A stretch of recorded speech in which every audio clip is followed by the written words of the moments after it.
सनातन धर्म की आस्था से जुड़ा है कुंभ मेला। ये कुंभ नहीं, महाकुंभ है। हमारी अस्मिता का महाकुंभ, संस्कृति का महाकुंभ है, सनातन धर्म का महाकुंभ है। एक घट में सर्वस्व समाहित है। ये एक आस्था है जो इंसान को इंसान के पास लाती है। ये उत्सव है जो इंसान को समाज से जोड़ता है। ये कोई आम मेला नहीं है, ये मेला है आस्था के सागर में डुबकी लगाने का। अटूट श्रद्धा से भरे इस मेले में बड़ी तादाद में लोग देश विदेश से जुटते हैं। हाय दोस्तों, मैं हूं शिवराम सिंह और आप देख रहे हैं हिस्ट्री टीवी इंडिया। तो चलिए शुरू करते हैं। आध्यात्मिक और संस्कृति का संगम है कुंभ। कुंभ का अर्थ है संचय करना। कुंभ का कार्य है सभी को अपने में समाहित कर लेना, नानत्व को एकत्व में ढाल देना। जो उबड़ खाबड़ है उसको भी आत्मसात कर आकार देना। घट में अवघट का अस्तित्व विलीन हो जाए तब घट अर्थात कुंभ की सार्थकता है। आस्था है कि हमारे विचार, हजारों पदार्थ इस कुंभ में समाकर अमर हो जाते हैं। आखिर क्या है कुंभ का इतिहास? करीब 850 साल पुराना है कुंभ मेले का इतिहास। माना जाता है कि आदि शंकराचार्य ने इसकी शुरुआत की थी, लेकिन कुछ कथाओं के अनुसार कुंभ की शुरुआत समुद्र मंथन के आदिकाल से ही हो गई थी। बताया जाता है कि मंथन में निकले अमृत का कलश हरिद्वार, प्रयागराज, उज्जैन और नासिक के स्थानों पर ही गिरा। इसलिए इन 4 जगहों पर ही कुंभ मेला हर 3 साल बाद लगता है। 12 साल बाद ये मेला अपने पहले स्थान पर वापस पहुंचता है।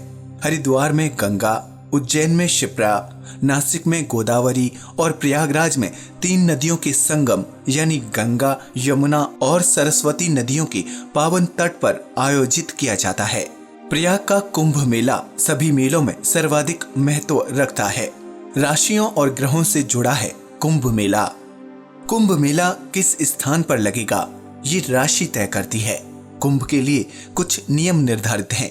जैसे प्रयाग में कुंभ तब लगता है जब माघ अमावस्या के दिन सूर्य और चंद्रमा मकर राशि में होते हैं और गुरु मेष राशि में होता है। 1989, 2001, 2013 के बाद अब अगला महाकुंभ मेला यहाँ 2025 में लगेगा। कहते हैं कुंभ योग का उल्लेख विष्णु पुराण में मिलता है। विष्णु पुराण में बताया गया है कि जब गुरु कुंभ राशि में होता है और सूर्य मेष राशि में प्रवेश करता है तब हरिद्वार में कुंभ लगता है। 1986, 1998, 2010 के बाद अब अगला महाकुंभ मेला हरिद्वार में 2021 में लगेगा। सूर्य और गुरु जब दोनों ही सिंह राशि में होते हैं तब कुंभ मेले का आयोजन नासिक यानी महाराष्ट्र में गोदावरी नदी के तट पर लगता है। वहीं गुरु जब कुंभ राशि में प्रवेश करता है तब उज्जैन में कुंभ लगता है। कुंभ से जुड़े महत्वपूर्ण ग्रह। कुंभ के आयोजन में सूर्य, चंद्र, गुरु और शनि ग्रह की भूमिका महत्वपूर्ण मानी जाती है। इसलिए इन्हीं ग्रहों की विशेष स्थिति में कुंभ का आयोजन होता है। कहते हैं कि सागर मंथन से जब अमृत कलश मिला तब उसे लेकर देवताओं और असुरों में खींचातानी शुरू हो गई। ऐसे में कलश से झलककर अमृत की बूंद जहां जहां गिरी वहां पर कुंभ का आयोजन किया जाता है। मानना है कि अमृत की खींचातानी के समय चंद्रमा ने अमृत को बहने से बचाया, गुरु ने कलश को छुपा कर रखा, सूर्यदेव ने कलश को फूटने से बचाया और शनि ने इंद्र के प्रकोप से रक्षा की। इसलिए जब इन ग्रहों का संयोग एक राशि में होता है तब कुंभ का आयोजन होता है, क्योंकि इन 4 ग्रहों के सहयोग से अमृत की रक्षा हुई थी। 12 साल नहीं, हर तीसरे साल लगता है कुंभ। गुरु एक राशि में लगभग 1 वर्ष रहता है। इस तरह 12 राशि में भ्रमण करते हुए उसे 12 साल लगते हैं। इसलिए हर 12 साल बाद फिर उसी स्थान पर कुंभ का आयोजन होता है। लेकिन कुंभ के लिए निर्धारित 4 स्थानों में अलग अलग स्थान पर हर तीसरे वर्ष कुंभ का आयोजन होता है। कुंभ के लिए निर्धारित 4 स्थानों में प्रयाग के कुंभ का विशेष महत्व है। हर 144 साल बाद यहाँ महाकुंभ का आयोजन होता है। महाकुंभ के संबंध में मान्यता।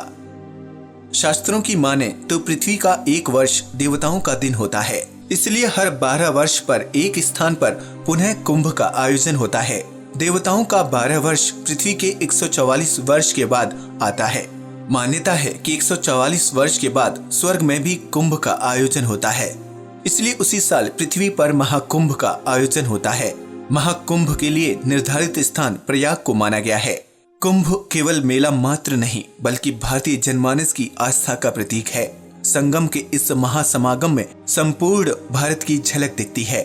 यहाँ कोई किसी से उसकी जात नहीं पूछता। समूचे भारत के रीति रिवाज, खान पान, रहन सहन, वेशभूषा इस महाकुंभ में घुलकर भारतीय संस्कृति का अनूठा प्रदर्शन पेश करते हैं। दरअसल संगम का अर्थ केवल नदियों का समागम नहीं, ये विविध संस्कृतियों, संस्कारों, विभिन्न धर्म, अर्थ, मोक्ष, देश और विदेश का समागम है। आज के लिए बस इतना ही। वीडियो अच्छा लगा हो तो प्लीज इसे लाइक और शेयर करें, साथ ही चैनल को सब्सक्राइब भी करें। नमस्कार दोस्तों।